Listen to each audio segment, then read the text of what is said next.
আজকে বানাবো এমন একটা জিনিস দেখো যেটা তোমরা দেখে বলবে বাহ এত সুন্দর জিনিস কিভাবে বানালে। ঠিক আছে, এটা বানাতে খুব বেশি পরিশ্রম করতে হবে না তোমাদের, শুধু প্রসেসটা দেখো। প্রথমে কড়াইতে একটু তেল দিয়ে দিয়েছি, সাদা তেল, আর তার সাথে এখানে দিয়ে দিলাম একটু ঘি।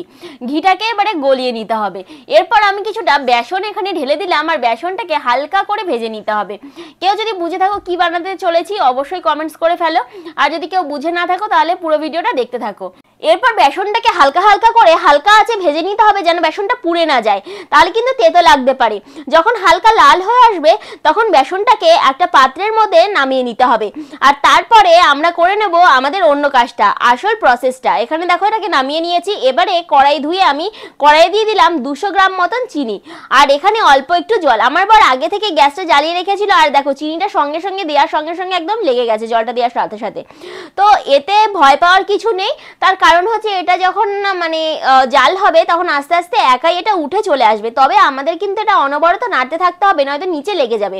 আর চিনির শিরাটা যে বানাচ্ছি এটা যেন জমে না যায় তার জন্য আমরা এখানে দিয়ে দিচ্ছি হাফ মতন লেবুর রস। লেবুর রস দিলে নাকি চিনির শিরা জমে না। এখানে দিয়ে দিলাম, আর অনবরত দেখো আমার বর কিন্তু নেড়েই যাচ্ছে। আর এটা হয়ে গেছে কিনা কিভাবে বুঝবে, জল নিতে হবে একটা বাটির মধ্যে, আর তার মধ্যে কয়েক ফোঁটা চিনির রসটা দিতে হবে। যখন দেখবে যে এভাবে ঠিক উঠে আসছে আর হাতের মধ্যে যখন দেখবে যে একদম সুন্দরভাবে দানা পাকিয়ে আসছে, তখন বুঝতে পারবে যে হ্যাঁ আমাদের চিনির রস একদম পারফেক্ট রেডি হয়ে গেছে। এবারে গ্যাস অফ করে এটাকে অন্য একটা থালার মধ্যে নামিয়ে নিতে হবে। তার আগে থালাটায় মাখিয়ে নিতে হবে একটু সাদা তেল।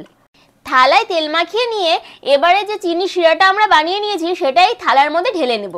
তার কারণ হচ্ছে আমাদেরকে এবার করতে হবে আসল পরিশ্রম, এতক্ষণ তো কিছুই করা হয়নি।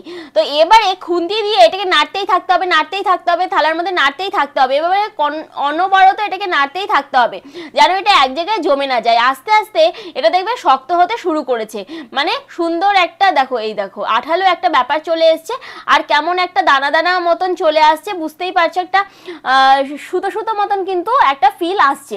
এই পর্যায়ে যখন দেখবো যে হাতে সওয়া যাচ্ছে, সেই পর্যায়ে গিয়ে হাতে হালকা তেল মাখিয়ে নিতে হবে যেন এটা হাতে লেগে না যায়। হালকা তেল মাখিয়ে নিয়ে আস্তে আস্তে এবারে কিন্তু এটাকে তুলে নিতে হবে।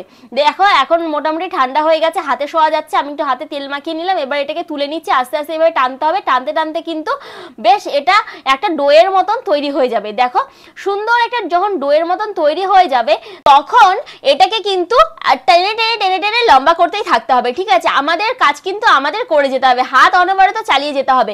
তো ওটা নাড়তে নাড়তে অলরেডি আমার হাত ব্যথা হয়ে গেছিল, তার কারণ হচ্ছে থালার মধ্যে ওটা নাড়াচাড়া করা বিশাল একটা কষ্টেরই ব্যাপার ছিল। যাই হোক আমি থালা থেকে সব জিনিসগুলোকে তুলে নিচ্ছি, মানে যতটা শিরা লেগেছিল যতটা সম্ভব হয়েছে তুলে নিলাম। এবারে এদিকে আমি আরেকটা থালার মধ্যে আবার একটু সাদা তেল মাখিয়ে নিচ্ছি। এবারে করতে হবে আমাদের আসল কাজটা। দেখো সবগুলোই আসল কাজ, তবে এটা হচ্ছে সব থেকে বড় আসল কাজ। ওই ডোটাকে নিয়ে এভাবে লম্বা লম্বা করতে হবে আর এভাবে রোল পাকাতে হবে, আর তার উপরে বেসন যে ভেজে রেখেছিলাম সেই বেসন ভাজাটা দিতে হবে অল্প অল্প করে। আর এইভাবে সুতোর মতন কিন্তু দেখো আস্তে আস্তে দড়ি দড়ি পেকে আসবে। বুঝতেই পারছো বেশি করে কিন্তু বেসন দিতে হবে, অল্প করে দিলে কিন্তু জিনিসটা ঠিক ভালো মতন হবে না। বেশি বেশি করে বেসন দিতে হবে। দেখো কত সুন্দর সুতোর মতন হয়েছে, আর এটা কিন্তু দেখতে অনেকটাই শনপাপড়ির মতন হয়ে যাচ্ছে। আর আমরা বানাতে চেয়েছিলাম শনপাপড়ি, কিন্তু সেই শনপাপড়ি শেষ পর্যন্ত কি অবস্থা হলো সেটাই তোমাদেরকে দেখাতে চাই। আর কি ভুল হয়েছিল সেটাই তোমাদেরকে বলতে চাই। আসল ভুলটা হয়েছিল আমাদের এই ভাজা বেসন কম দেয়া, আর শুধুমাত্র আমাদের একটা ভুলের জন্য শনপাপড়ি বানাতে গিয়ে বানিয়ে ফেলেছি ক্যান্ডি। দেখো এরকম দলা দলা পাকিয়ে গেছে, এত সুন্দর হতে হতে কিভাবে যে এরকম হয়ে গেল খানিকটুকু সময়ের মধ্যে আমরা বুঝতেই পারলাম না।